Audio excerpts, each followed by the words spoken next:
And you have to really go back a decade to remember a time when President Trump and even candidate Trump, back when he ran in 2015, criticized Vladimir Putin. He's been fighting this war in Ukraine since 2014, after all.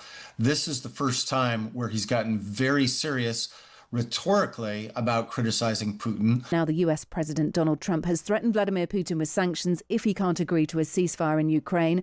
He issued an ultimatum to the Russian president that a 100% tariff would be placed on those buying the country's exports unless a peace deal is reached by September. But we're very, very unhappy with him, and we're going to be doing very severe tariffs if we don't have a deal in 50 days. Tariffs at about 100%. You'd call them secondary tariffs. You know what that means. He also confirmed a deal has been made to send weapons to NATO.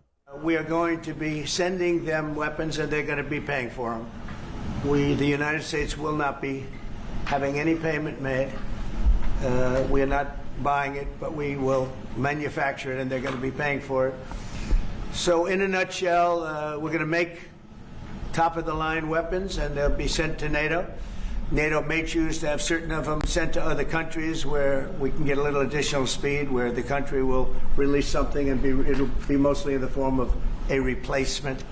There you go. So the US will supply weapons to Ukraine via NATO. NATO will pick up the bill. And Trump suggested his patience with Vladimir Putin was wearing thin. I speak to him a lot about getting this thing done. And I always hang up and say, well, that was a nice phone call. And then missiles are launched into Kiev or some other city. And I said, it's strange. And after that happens 3 or 4 times, you say, the talk doesn't mean anything. My conversations with him are always very pleasant. I say, isn't that a very lovely conversation? And then the missiles go off that night. I go home, I tell the First Lady, I spoke to Vladimir today. We had a wonderful conversation. She said, oh, really? Another city was just hit. So it's like, look, he's, I don't want to say he's an assassin, but he's a tough guy. Donald Trump there speaking earlier. Let's get some analysis then from Michael Mcfaul, who is former US ambassador to Russia. Good evening, Michael. Thanks so much for being with us. Sure. Happy to be here. Look, what do you make of this from Donald Trump? Does this signify a change of direction, openly supporting Ukraine with the supply of weapons, some very significant weapons in those Patriot missiles as well? Yes, it's a big policy shift. And you have to really go back a decade to remember a time when President Trump and even candidate Trump, back when he ran in 2015, criticized Vladimir Putin. He's been fighting this war in Ukraine since 2014, after all. This is the first time where he's gotten very serious rhetorically about criticizing Putin, but then following it up with concrete actions, including selling these weapons that you just mentioned to NATO, and then NATO will provide them to Ukraine. Will this ultimatum work, though? Will it bring Vladimir Putin to the negotiation table? And if not, what is the sense behind it? Because this isn't the first time that Donald Trump has barbed at Vladimir Putin. You're right about that. I'm not optimistic that his threat of imposing secondary sanctions that he mentioned of 100% on those that import Russian energy, oil and gas and other things. He gave himself 50 days. The president always likes to give himself a window. And if you don't do something by then, there'll be these tariffs. I'm nervous about that. I've seen the president threaten tariffs and then not impose them. And by talking about tariffs, I want to be clear. We're talking about tariffs on China and India. We're not actually talking about tariffs on Russia. Yeah, because it was confusing today. Trump said 100% secondary tariffs, which are, as you say, would go to any country that is doing business with Russia, should they then want to send goods into the United States. Howard Lutnick, his commerce secretary, seemed to not mention secondary tariffs a little bit later. So we're in a little bit of confusion about that. It is confusing, but we already have sanctioned Russia a lot. The United States doesn't buy much from Russia. No, it doesn't anymore. So I think the president meant, and he even used the phrase secondary sanctions, that is, he would impose secondary sanctions on those that are buying principally oil and gas from Russia. And the biggest buyers are China and India. And I have to say, I'm skeptical that he'll do that, but at least it's a change in tone. It's a change in strategy. Okay, all right. So we get the deal here that this is secondary tariffs applied to other countries doing business with Russia. I mean, the problem with tariffs, Michael, as you know, is that it's a bit taco Trump. It is putting it out there. We've seen significant delays to the introduction of tariffs across the board from Donald Trump, and what that does is it makes them less believable. It makes them less of a threat.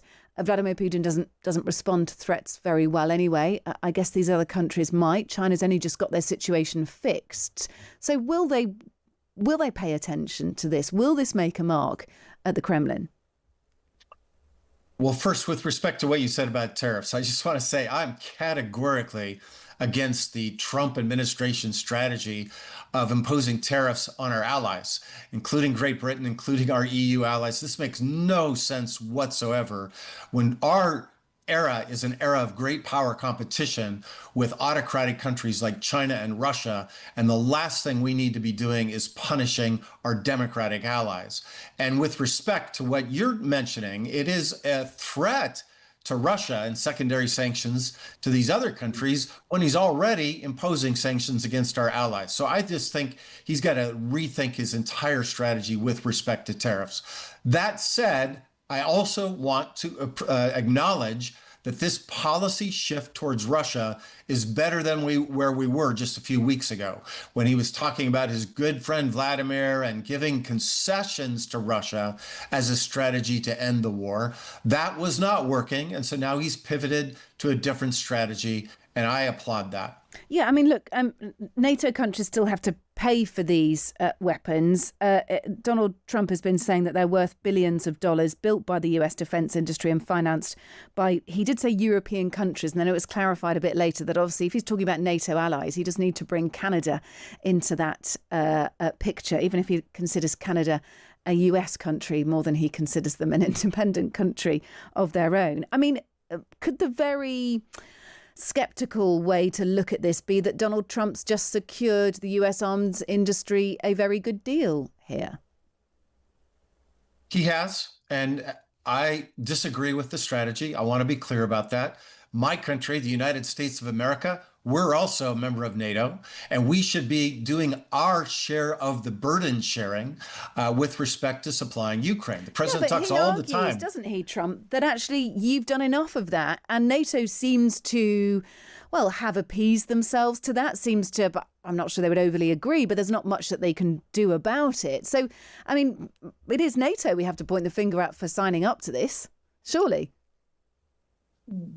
Yes, I think they've decided that this is better than the alternative, which is no weapons. Yeah. But I want to underscore that there are millions of Americans that disagree with this, that there are millions of Americans that think that we should be providing military assistance directly to Ukraine, and that will continue to be a debate here in my country. Yeah, there is also, of course, a large portion of Donald Trump's support, the MAGA support, who are violently opposed to you supplying anything to Ukraine at all. Donald Trump is in trouble with them already over the Epstein files and the sort of closure of the case without any further investigation, something which they and other members of MAGA and sort of affiliated, journalists who believe in that sort of strong right-wing point of politics are really, still talking about today, still intent on getting something. So could that be a political move by Donald Trump? He's sort of taken the centre ground on this, hasn't he? It kind of works for both sides. Well, let's see. I think you're right to point out that the MAGA base is violently opposed to giving assistance to Ukraine. Look at my Twitter feed, and I applauded the president, and they all called me a warmonger. And I kept saying, it's not me that's doing this, it's your leader that is doing this. And I think this will create another tension point, at least with a part of the MAGA base, for sure. Look, thank you for speaking to us. Michael Mcfaul, former US ambassador to Russia. Really good chat. Thank you.